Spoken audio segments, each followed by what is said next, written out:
Hi, this is Brian Eastman with HouseFlipTips.com.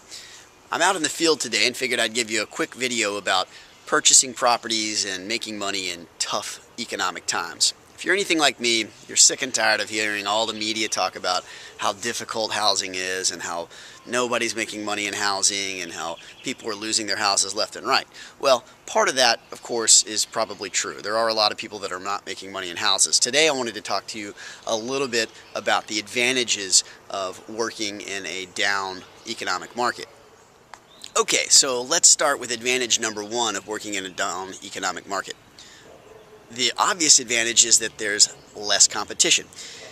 If you're like me and you started real estate more than 10 years ago, then you've seen a lot of people come and go out of the real estate business.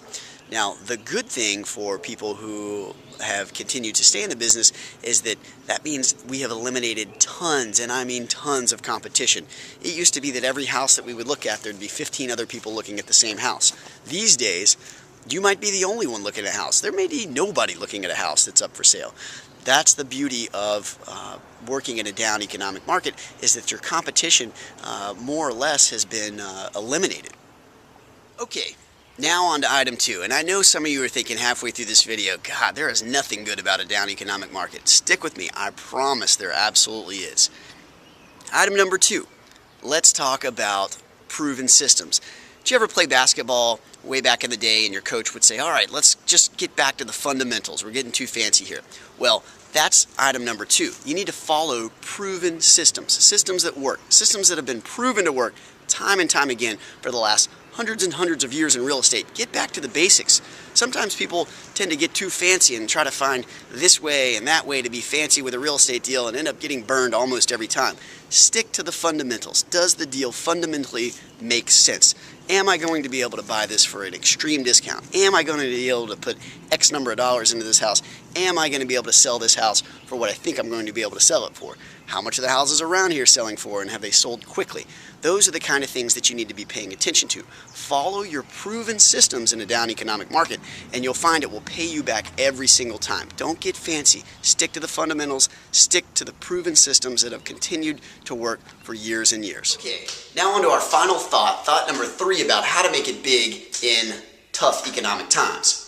The final thought that we're going to talk about is how to look at your business as a whole. Now is a little bit slower time. Maybe you're not doing 15 deals a year, maybe you're doing 8 to 10. So let's find out, well, we've got a little bit of downtime, where our main costs are coming from. This gives us time to work with our subcontractors, work with everybody in the business, work with our suppliers to find out how we can absolutely squeeze every ounce of profit out of each and every person, while of course continuing to have a solid relationship with them.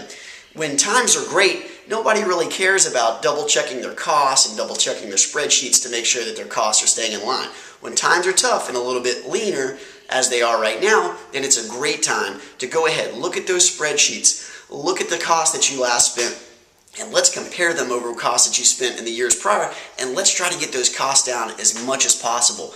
I find that when we're able to do that, you can maybe find $5,000, $10,000, $15,000 per project that you are able to save versus just blowing and going on to the next project and paying whatever somebody asks for it. So take a look at that and see what you can do as far as cost cutting is concerned. That way, once the economy comes back and you do continue to thrive and you do continue to do more and more deals per year, you're keeping your cost curtailed and you're keeping your costs down as much as possible, and you're able to profit even more as the economy tends to improve. So you're really able to swing for the fences and hit it out of the park versus just doing pretty well if you were able to not keep a good control on your cost. Again, this is Brian Eastman with HouseFlipTips.com. I really hope you've enjoyed today's video, and absolutely do everything you can to excel in low economic times.